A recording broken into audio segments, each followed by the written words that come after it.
Eu queria saber a sua opinião, na verdade, de acordo com suas pesquisas, quando o conselheiro decide se instaurar em Canudos, você acredita que a presença do rio Vaza Barris foi essencial para aquela escolha, porque ali teria uma água, ali teria um ponto de refúgio, né? Seria a terra prometida nisso?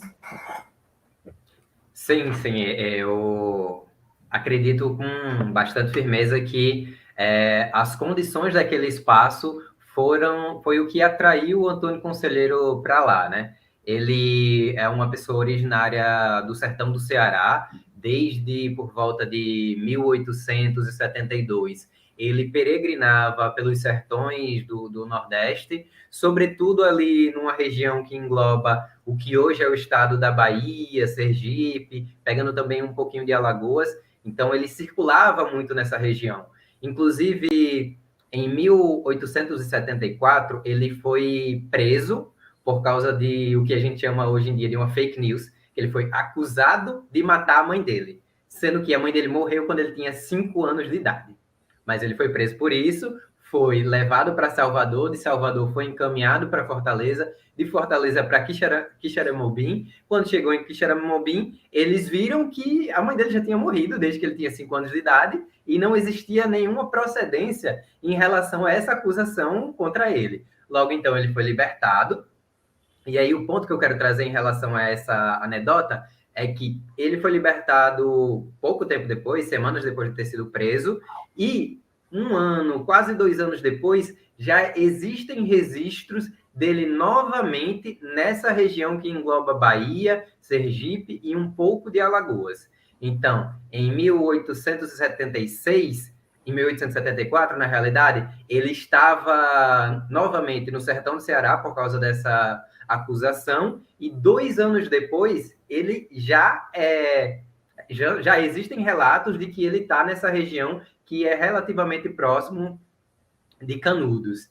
E aí você pensa, 130, 140 anos atrás, era fácil sair de Quixeramobim até onde hoje é Canudos, andando aí por volta de 700 quilômetros, literalmente andando, ou então tendo auxílio de um ou outro animal, sendo que ele tinha as pessoas que acompanhavam ele, que viam nele uma pessoa importante, admiravam ele no sentido religioso, então ele ia parando em vários vilarejos, ele ia parando em várias comunidades.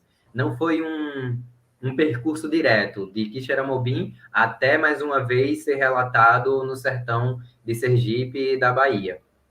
E aí, esse conhecimento dele, dessa região, com certeza influenciou no momento em que ele vai ser acusado por um juiz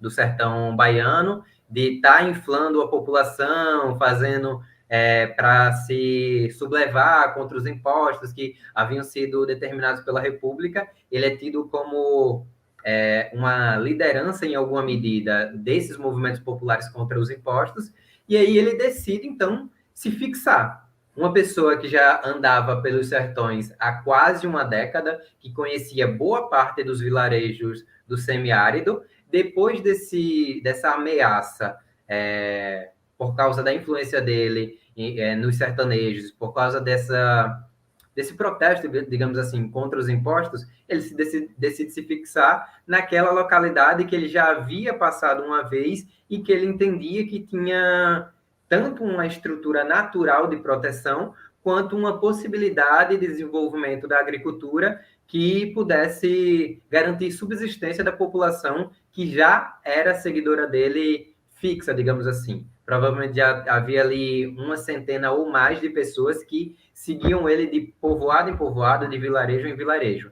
Então, a presença do Vaza Barris e a presença das serras que circundam Canudos, ela foi essencial na escolha daquele lugar para ele se fixar junto com os seus seguidores.